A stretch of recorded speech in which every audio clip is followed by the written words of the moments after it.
welcome. I'm Geeta Mohan and you're watching World Today. Now, hectic parley is underway between world leaders and the Indian leadership seeking de-escalation with Pakistan.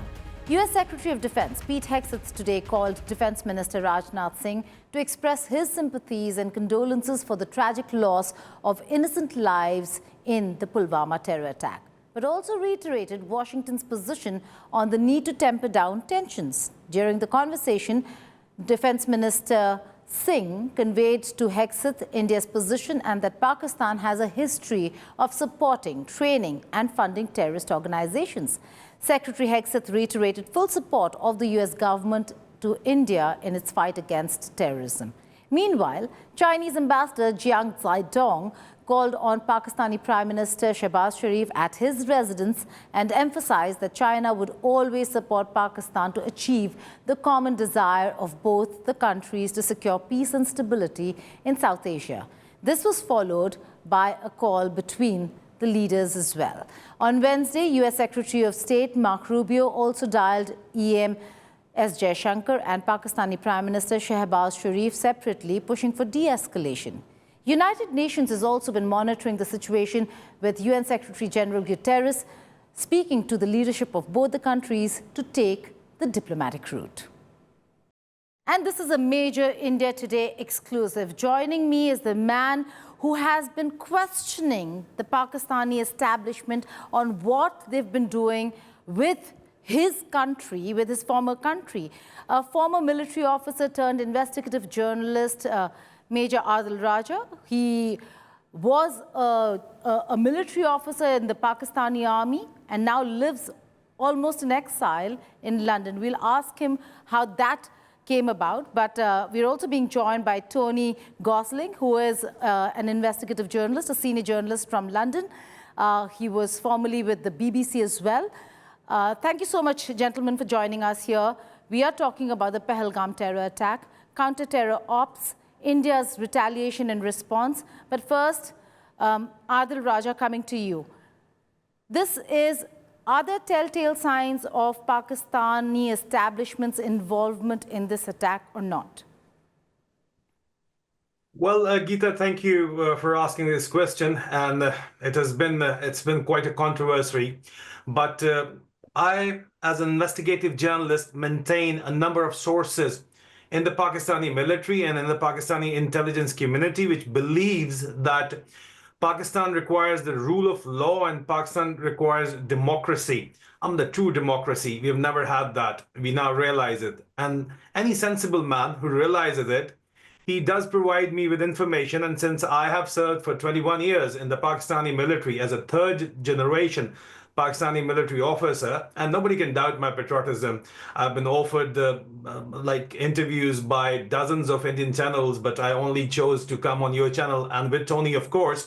And I would stand by my information, which has been provided to me by my sources in the Pakistani intelligence community, who claim that the Pahalgam terror attack was orchestrated, ordered by the Pakistani Army Chief, General Asim Munir, for his own personal interest. That is what I still say the same thing. But there are many other factors behind it. What are his personal interests?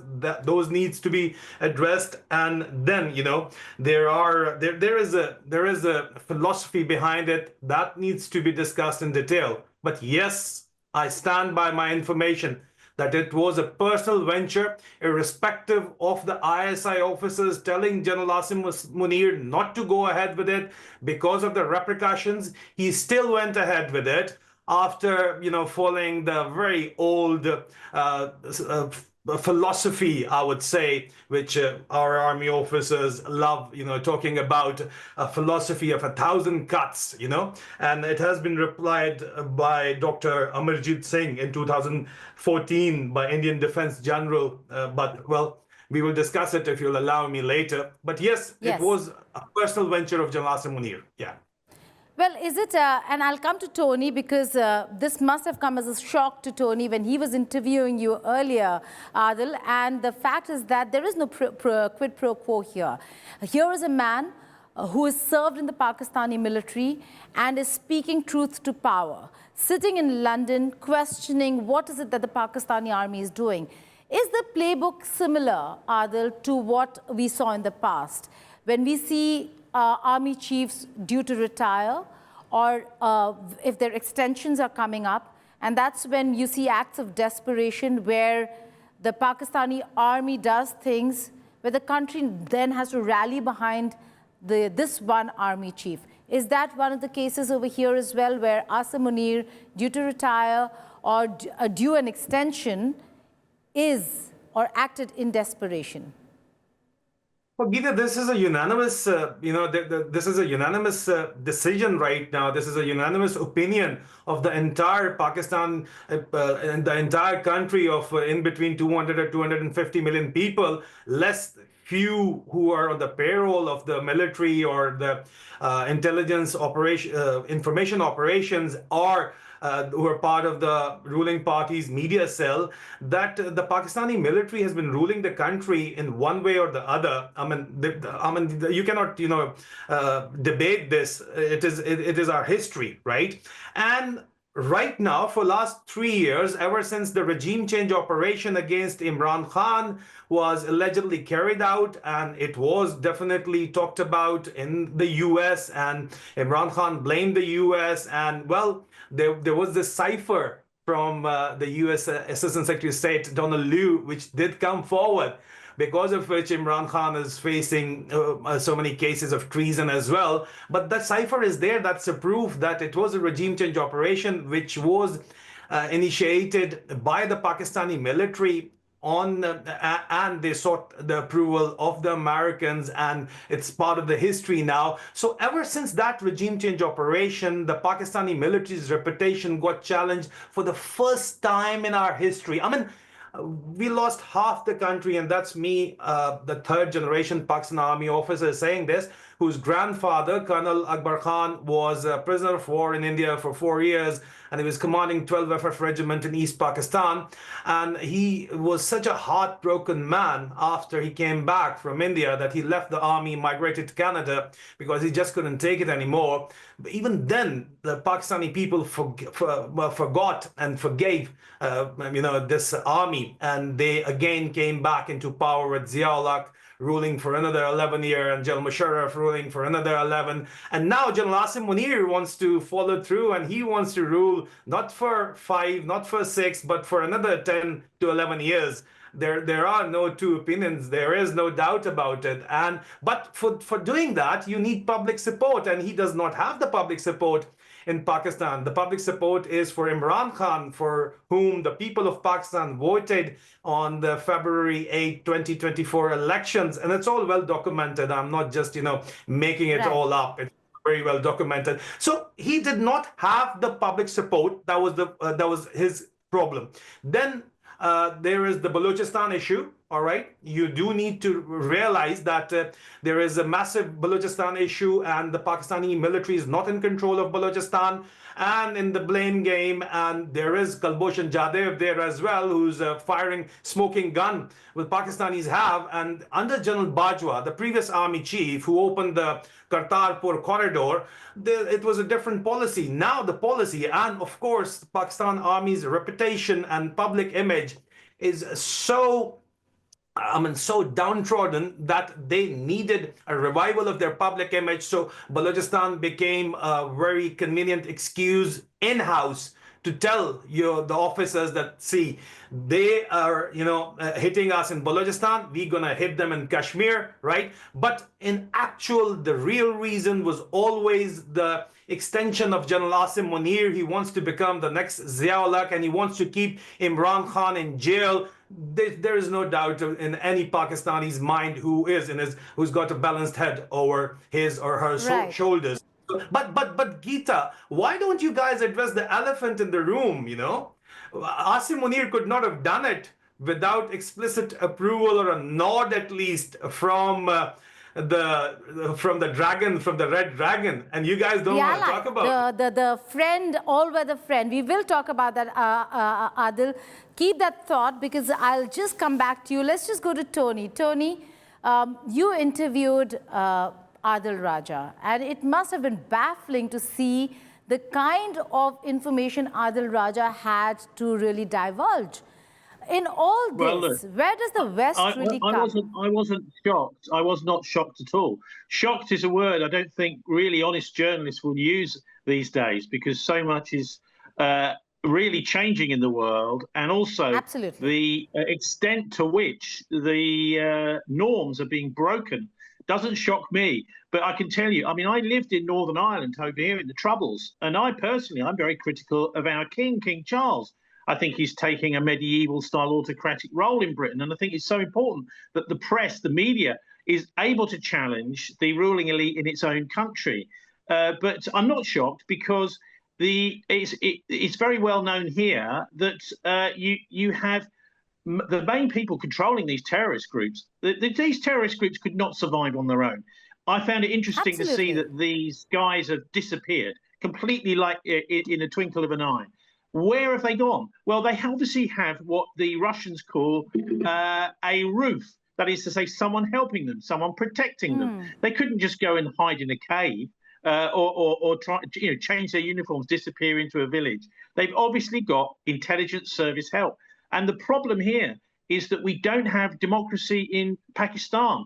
If Imran Khan was back, this decision could never have been made if indeed it was the Pakistani military that decided to do this. Here in Britain, when the civil war kicked off in Ireland, do you know who started it? Well, it was actually the Defence Secretary, Lord Carrington, allowed the army to shoot into unarmed demonstrators Bloody Sunday in 1972 in Northern Ireland. And that's kicked things off, and it started 25 years of civil war. So I think we always should be first looking at elements within our own establishments, particularly the security establishment and the permanent government, the civil service, the people that we don't elect, as the potential culprits here. Because in these geopolitical games being played nowadays, often, and it's obvious with Imran Khan, the way he's been kicked out, the democratic Prime Minister of Pakistan, that there are other games being played by very powerful forces, the intelligence services and big business, the big financial empires of the world. Right, Tony, that's where I'd question you on West's role. But hold that thought. I'll come back to you. What has the West done? How did the West really support Pakistan to their benefit, to their interest, to their advantage? Turning a blind eye to this military dictatorship that we've seen through decades in Pakistan. Adil Raja, the modus operandi this time around has been very different. These terrorists have not been caught. It's been 9 days. They're almost on their way back. They in all probability could have crossed over as well. We do not really know. What's the play over here? What's the modus operandi this time around? Are we looking at very well-trained, supported terrorists rather than those who were sent as just fidains in the past? So you see, Geeta, you cannot simply, oversimplify this entire issue, and you just cannot, rub it off by saying it's an India-Pakistan standoff and it has been always happening like this. It is not that simple, mind you. Definitely, the General Asim Munir's personal interest of ruling the country for another 10 years, that is there. All right. But Pakistan is being equipped by China, of course, You're blaming the West, fine. All right. They have stayed silent on the regime change operation, facilitated it, rather, the Biden administration facilitated it. And, well, later on, even we've seen even in the UK, they kept quiet about it. They gave a guard of honor to General Asim Munir once he was here. And you've seen the result of it, that the Pakistani army and air attaché, Colonel Taimur, the kind of signals he was making the other day at the Pakistani High Commission. I'm not going to replicate those. I'm not going to, make those signals over here, but the kind of signals he was making. Calls for death to the protesters outside the Pakistan High Commission in London. So those are the signals which the kids in Balochistan and Khyber Pakhtunkhwa, they used to make, and they still make. Now, when in this war within, the Pakistani military goes to their area because they suffered so much in this war within, started by our generals, not supported by our people. We've been suffering because of our general's policies, General Ziaullah brought in the Cold War, and we got the heroin culture, the Kalashnikov culture. Of course, we were supporting, and all this terrorism in Pakistan and different terrorist groups, they were formed as international ideological mercenaries, or the Mujahideen, with the cooperation of the CIA and ISI. This is history. I'm not making it up. It's all part and of the MI6. history. And MI6, by the way, the British intelligence. Yeah. So you can't really you cannot give a free chit, you cannot give a clean chit to the West. West is definitely involved, but this situation over here is when Representative Joe Wilson is bringing the Pakistan Democracy Act in the U.S., which calls for the Magnitsky-style sanctions on General Asim Munir and his associates. He's tried everything, but the Pakistani diaspora in the USA, they have successfully lobbied against him, so he's not finding a headway. He offered the critical minerals to the Americans, brought them in, but the Chinese are so well entrenched in Pakistan that the Americans cannot compete them in the market of critical minerals. So ultimately, the Americans took a back step there. So the Chinese came in, and they must have, I mean, this is my analysis now, that they must have, this is the elephant in the room. Of course, I understand India doesn't want to open another front. Chinese have got the kind of superiority, air superiority or military superiority, which India does not want to acknowledge, but it is there. It doesn't mean if you don't want to acknowledge it, it's not there. It is there. At the same time, India is such a big export market for China that they're never ever going to come at you, and they're never going to open a war front with you. What are you trying to say, Adil? What are you trying to say? Are you saying that there is a China hand in this attack, or in this entire support to Pakistani terror infrastructure that benefits China to the detriment of India? Well, you see, Geeta, Pakistan's Foreign Secretary, very well-respected former Foreign Secretary Shamshad Ahmad Khan, was given an interview 3 days ago to Sorab Barkat of Siyasat.pk, and he said something which really I quoted in my latest article on my X profile at Soldier Speaks as well, that the Chinese never fight themselves. They make you fight, all right? They don't want to, they never involve themselves. They, use proxies, and there's a pattern here. Starting from Myanmar, then Sri Lanka, then Bangladesh, and mind you, the Pakistan DGISI, the former DGISI, General Nadeem Anjum, has been telling Indian businessmen who came to Nawaz Sharif's wedding anniversary. It was a recent wedding anniversary of one of his grandchildren, and he was there, invited there as well, and he's been telling the Indian guest, and you can confirm it with them, that we, the ISI, have been, working with the Chinese state intelligence, the MSS, for the regime change in Bangladesh. Well, you see, so there is a pattern. Pakistan is lost, a last link in this pattern. That now, with Pakistan, India is encircled from all four sides, and there is a great power rivalry going on between America and China. And Chinese don't want to fight themselves. They want to maintain their markets. What do the American wants in this trade war? They want to shift the industrial base to India. Obviously, that's what's going on right now. Even Apple has announced moving their factories to India. So what would China do? China has established an industrial base, a modern industrial base, and they have become the factory of the world. And they've invested 30 years of time and money into that. Do you think they're just going to let it go? They're going to let you engage with Pakistan. And this thing will escalate. I'm telling you, this is not going to just go away. General Asim Munir has been saying it all along, once he was a major in the staff course, and up till he was doing the war course in Islamabad, and now as an army chief, he has been constantly talking about... He was DGISI when Pulwama happened. Yeah, he was DGISI when Pulwama happened, of course. So he's been saying that we'll let India bleed by 1,000 cuts. And it was addressed by the Indian military analyst, Dr. Amarjit Singh, writing in Indian Defense Review. He said, whatever others may believe, my opinion is simply that it's better for India to bear a costly nuclear attack by Pakistan and get it over with. even at the cost of tens of millions of deaths, than suffer ignominy and pain day in and day out through 1,000 cuts and, they wasted energy in unrealized potential. That's what you think, fine. But you see, India and Pakistan can agree only on one thing.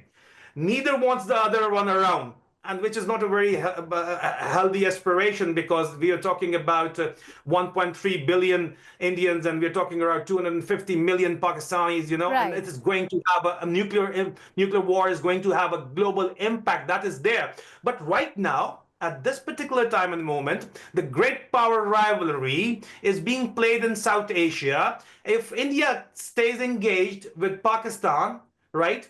And Pakistan is, they kept on getting their ammunition supply, and they kept on getting their $1 or $2 billion loan rollovers, and right, that's how we are running our economy. So that means that India would stay engaged. India will spend all their available resources on their defense purchase. They won't be able to concentrate on industrial development. So that makes perfect sense as per the Chinese doctrine. There's no conspiracy here. It's realpolitik.